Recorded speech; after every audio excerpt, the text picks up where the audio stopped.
Hello student. तो आज हम लोग प्रूव करेंगे किसी एक अवतल दर्पण में f बराबर r बटा 2 रिलेशन लाना है किसके बीच में, फोकस दूरी, दर्पण के फोकस दूरी और दर्पण के वक्रता त्रिज्या में।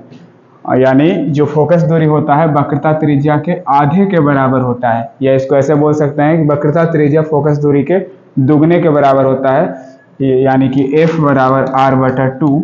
ये हम लोग प्रूव करेंगे। तो इसके लिए हम लोग क्या किए, एक अवतल दर्पण लिए।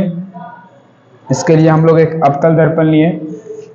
उस अवतल दर्पण का नाम क्या है, mn। इस अवतल दर्पण के प्रधान अक्ष पर या मुख्य अक्ष पर इस तरह से हम लोग सब कुछ दर्शा देंगे। दर्पण का ध्रुव P से, फोकस दूरी F से और वक्रता केंद्र C से। इस प्रधान अक्ष के समांतर एक AB प्रकाशीय किरण गया है, जो दर्पण के B पॉइंट से रिफ्लेक्शन के बाद कहाँ पे आके मिलता है या कहाँ से गुजरता है, फोकस से गुजरता है। ठीक है, तो ये एक AB किरण है जो दर्पण के B पॉइंट से परावर्तन होने के बाद फोकस से आकर मिलता है। अब ये आपतित किरण हो गया क्योंकि ये दर्पण पर आपतित हो रही है, और ये परावर्तित किरण है क्योंकि दर्पण से परावर्तित हो रही है। आपतित किरण और परावर्तित किरण के बीच जो बिंदु होता है, यानी दोनों जिस बिंदु पर मिले होते हैं उसे आपतन बिंदु कहते हैं, और इस आपतन बिंदु पर खींचे गए लंब को अभिलंब कहते हैं। तो इस पॉइंट C से इस बिंदु पर हम क्या खींच दिए, एक अभिलंब खींच दिए पॉइंट C से B पर। ठीक है, यानी फिगर में जो कुछ भी उसके बारे में सबसे पहले हमको क्या करना है, यहाँ दर्शाना है कि क्या क्या आप लिखें, क्या क्या बनाए हैं। तो क्या हम लिखेंगे, माना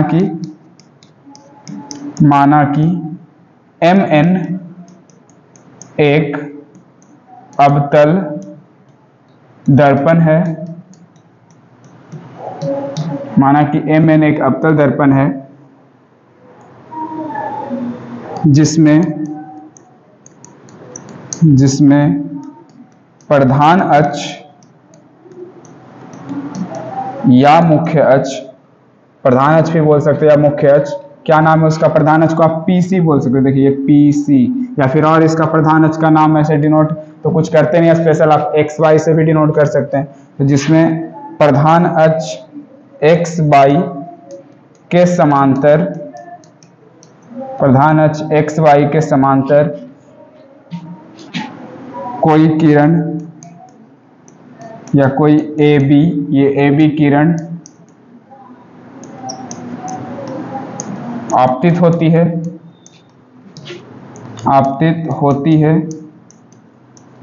जो दर्पण के बिंदु B से परावर्तन के बाद कहां पर आकर मिलती है, फोकस पर। प्रधान अक्ष के समांतर आएगा तो कहां पे मिलेगा, फोकस पर। तो बिंदु B से परावर्तन के बाद F पर मिलती है।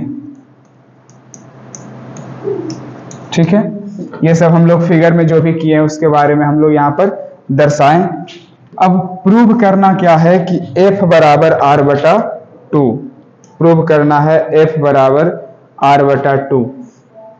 तो ये जो किरण है ये आपतित किरण है और ये वाला परावर्तित किरण है, और ये बीच में जो ये C से B तक खींचे हैं वो अभिलंब है। तो ये आपतित किरण हो गया, ये बीच में अभिलंब हो गया। इसके बीच के कोण को हम क्या बोलते हैं, आपतन कोण बोलते हैं ना। और इधर परावर्तित किरण ये हो गया और ये अभिलंब हो गया, इसके बीच वाले कोण को हम लोग परावर्तन कोण बोलेंगे। आपतन कोण को I लिखेंगे और परावर्तन कोण को क्या, R लिखेंगे। डिनोट कर दें यहाँ पर हम लोग। तो आपतन कोण है I, ये वाला कोण है कोण ABC, और परावर्तन कोण है ये वाला कोण FBC। ये दोनों बराबर होगा परावर्तन के नियम से। परावर्तन का दूसरा नियम क्या होता है कि आपतन कोण और परावर्तन कोण क्या होते हैं, बराबर होते हैं। तो ये परावर्तन के नियम से क्या हो जाएगा, कोण कौन सा, ABC, कोण ABC बराबर, ये देखिए कोण ABC ये बराबर हो जाएगा किसका, कोण FBC के बराबर कोण FBC होगा ना। ये बराबर क्यों होगा, परावर्तन के नियम से। परावर्तन के नियम से ये आपस में बराबर होंगे। परावर्तन का नियम कहता है कि आपतन कोण और परावर्तन कोण बराबर होते हैं। अब ये अगर बराबर होगा, ये वाला अगर बराबर होगा, तो अब यहाँ पे थोड़ा सा गौर करना है। ये दो कोण तो बराबर हो गया, बराबर है दोनों कोण, तो हम लोग मान लिए कि दोनों अगर थीटा है, दोनों बराबर है, तो दोनों को हम लोग थीटा मान लेते हैं आपको बेहतर समझ में आने के लिए। तो ये वाला कोण थीटा हो जाएगा, तो ये भी थीटा होगा, क्योंकि अभी हम लोग देखे कि दोनों क्या था, बराबर था। अब ये दोनों अगर बराबर है तो दोनों को थीटा माने। अब यहां से ए बी जो रेखा है और ये पी सी या एक्स वाई जो समांतर है, ये दोनों एक दूसरे के समांतर लाइनें हैं। ए बी और पी सी एक दूसरे के समांतर है। क्यों समांतर है? इस एक्स वाई प्रधान अक्ष के समांतर आया था ना आपतित किरण, तब ना फोकस से होकर गया। तो दो समांतर रेखाओं को यहाँ गौर कीजिए, कोई ये जो सी बी है, ये तिर्यक रेखा काट रही है। जब दो समांतर रेखाओं को कोई तिर्यक रेखा प्रतिच्छेद करती है, तो ये जो होते हैं एकांतर कोण जो होते हैं, वो आपस में क्या होते हैं, बराबर होते हैं। तो ये वाला कोण और इधर से ये वाला कोण, देखिए एकांतर कोण है। ये दो समांतर रेखाओं को, इस तरह से दो समांतर रेखाओं को अगर कोई तिर्यक रेखा काटता है ना, तो इस तरह से एक इस तरफ और एक इस तरफ जो कोण बनता है उसको एकांतर कोण कहते हैं। तो इसमें भी क्या हो रहा है, एक इस तरफ बन रहा है और एक इस तरफ बन रहा है, तो ये दोनों कौन कौन हो गया, एकांतर कोण हो गया। तो एकांतर कोण क्या होते हैं, बराबर होते हैं। ज्योमेट्री में पढ़े हैं आप लोग। तो यहाँ पे हम लोग इसको भी बराबर बोल सकते हैं। किसको किसको? कोण ए बी सी, कोण ए बी सी। और किसको बराबर बोल सकते हैं? इस वाले कोण को बराबर बोल सकते हैं, यानी कोण बी सी एफ को बराबर बोल सकते हैं। कोण बी सी एफ बोल सकते हैं। इसको बराबर हम लोग क्यों बोल सकते हैं? तो इसके पीछे पहले तो रीजन लिखना पड़ेगा आपको, ये बराबर क्यों है, इसको हम लोग क्यों बराबर लिखें। तो इसके लिए हम लोग बता देंगे कि ए बी समांतर है किसका, एक्स वाई का, और जिसे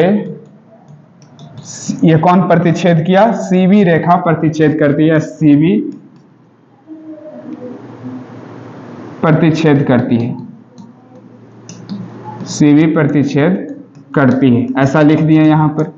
तो ऐसा अगर दो समांतर रेखाओं को कोई प्रतिच्छेद करता है तो ये दो कोण बराबर होंगे। क्यों बराबर होंगे? इसका कारण क्या होगा, एकांतर कोण, एकांतर कोण के कारण ये बराबर होंगे। तो अब यहाँ क्या हो जाएगा, ये कोण और ये कोण तो पहले से बराबर था, ए बी सी और एफ बी सी दोनों पहले से बराबर था, तो हम लोग उसको थीटा मान लिए थे। अब ए बी सी बराबर हो गया बी सी एफ के, तो हम कह सकते हैं इसीलिए कि बी सी एफ बराबर भी कितना हो जाएगा, थीटा हो जाएगा, क्योंकि ए बी सी तो थीटा पहले मान चुके थे, तो बी सी एफ भी थीटा होगा। यानी अब हम कहीं ना कहीं इस बी सी एफ वाले कोण को भी क्या लिख सकते हैं, थीटा। अब यहाँ एक त्रिभुज बन रहा है, इस त्रिभुज पे गौर करिए। ये एक त्रिभुज क्या बन रहा है, त्रिभुज एफ बी सी, ये एक त्रिभुज बन रहा है। त्रिभुज कौन, एफ बी सी। देखिए एक त्रिभुज बन रहा है ना, एफ बी सी। इस त्रिभुज के दो कोण हम लोग देख रहे हैं कि क्या है, बराबर है, दोनों कोण थीटा है। तो जिस त्रिभुज के दो कोण बराबर होते हैं वो समद्विबाहु त्रिभुज होता है ना, क्योंकि समद्विबाहु त्रिभुज में ही केवल दो कोण बराबर होते हैं। अब इसका दो कोण बराबर है, तो हम कह सकते हैं कि त्रिभुज बी सी एफ, ये जो बी सी एफ है या एफ बी सी, ये कौन त्रिभुज है, समद्विबाहु त्रिभुज है। तो अब यहाँ पे हम लोग लिखेंगे, इसको मिटा देते हैं। ये तो आप लोग समझ गए होंगे कि ये हम लोग जो भी फिगर में था वही सब लिखे थे, तो इसको हम मिटा दिए और यहाँ पे लिख देते हैं कि कौन, ये जो त्रिभुज है, कौन सा त्रिभुज, त्रिभुज एफ बी सी जो है, त्रिभुज एफ बी सी एक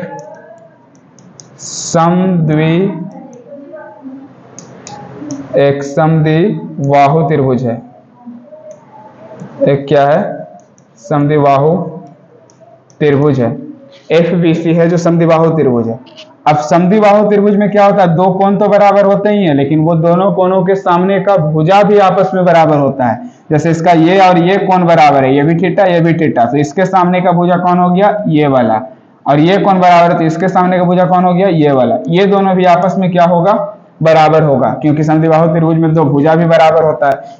तो इसलिए हम क्या लिख सकते हैं कि ये वाला भुजा कौन, एफ सी बराबर होना चाहिए किसका, ये वाला भुजा का, यानी किसका, एफ बी का बराबर होना चाहिए।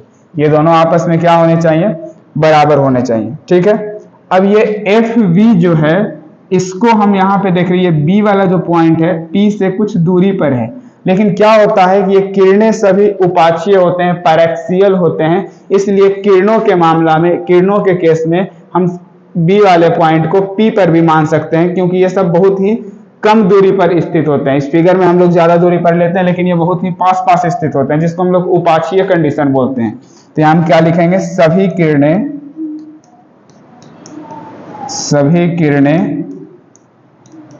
उपाक्षीय है, सभी किरणें उपाक्षीय है यानी पैरेक्सियल है। और अगर उपाक्षीय है तो फिर क्या हो जाएगा, इस एफ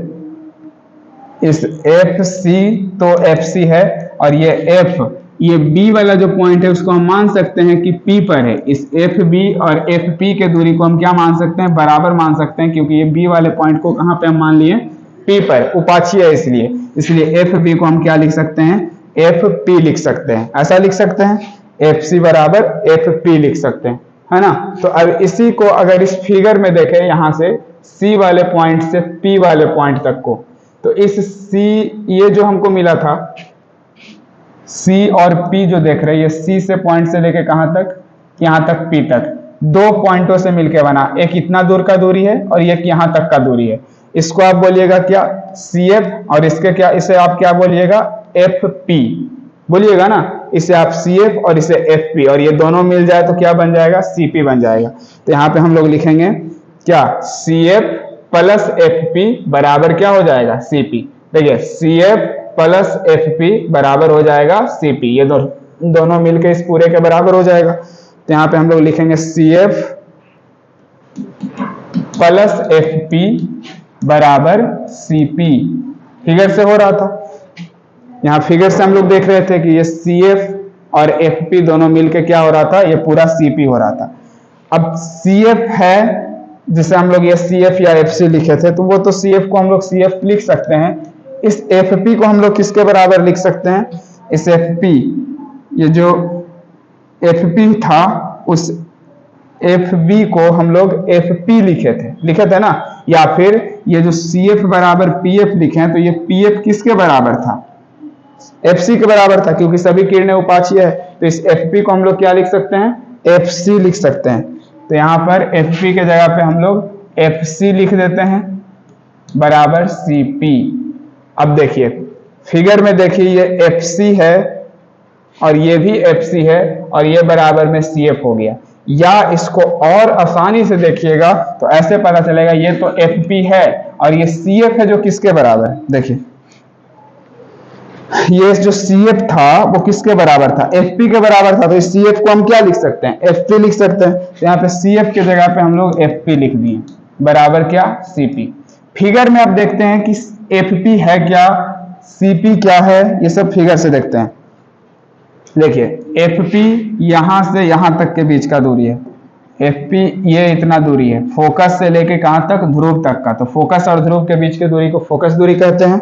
उसको क्या लिखते हैं, स्मॉल एफ लिखते हैं। तो इस फोकस दूरी को स्मॉल एफ लिख दिए। ये भी एफ पी है, तो ये भी फोकस दूरी है, तो फोकस दूरी को क्या सूचित करते हैं, स्मॉल एफ से। और इधर सी पी है, सी पी मतलब ये वक्रता केंद्र है सी, और ये पी है ध्रुव। तो वक्रता केंद्र और ध्रुव के बीच की दूरी को क्या कहते हैं, वक्रता त्रिज्या कहते हैं। तो इसे हम क्या लिख सकते हैं, कैपिटल आर लिख सकते हैं वक्रता त्रिज्या को। बस हो गया प्रूफ हो गया ना। एफ एफ क्या हो गया, 2f बराबर आर। इतना भी आप बोल सकते हैं, या इसको आप क्या लिख सकते हैं, या इसे आप लिख सकते हैं f बराबर आर और ये बटा 2, f बराबर आर बटा 2।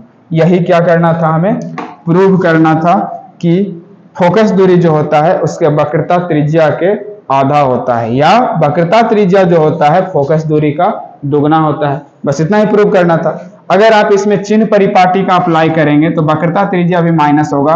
अगर यहाँ पे आप चिन्ह परिपाटी यूज भी करते हैं तो आपको वही मिलने वाला है। अगर चिन्ह परिपाटी से, तो वक्रता त्रिज्या किधर रहता है, ध्रुव से इधर रहता है, तो इधर वाले को माइनस लेते हैं, बाएं तरफ वाला को माइनस लेते हैं, और ये फोकस दूरी भी बाएं तरफ ही है तो इसको भी माइनस लेंगे। माइनस से माइनस वैसे भी कैंसिल होगा, तो f बराबर क्या मिल जाएगा, r बटा 2। प्रूव हो गया। तो उम्मीद करते हैं आपको f बराबर r बटा 2 प्रूव करना बेहतर तरीके से आ गया होगा। धन्यवाद।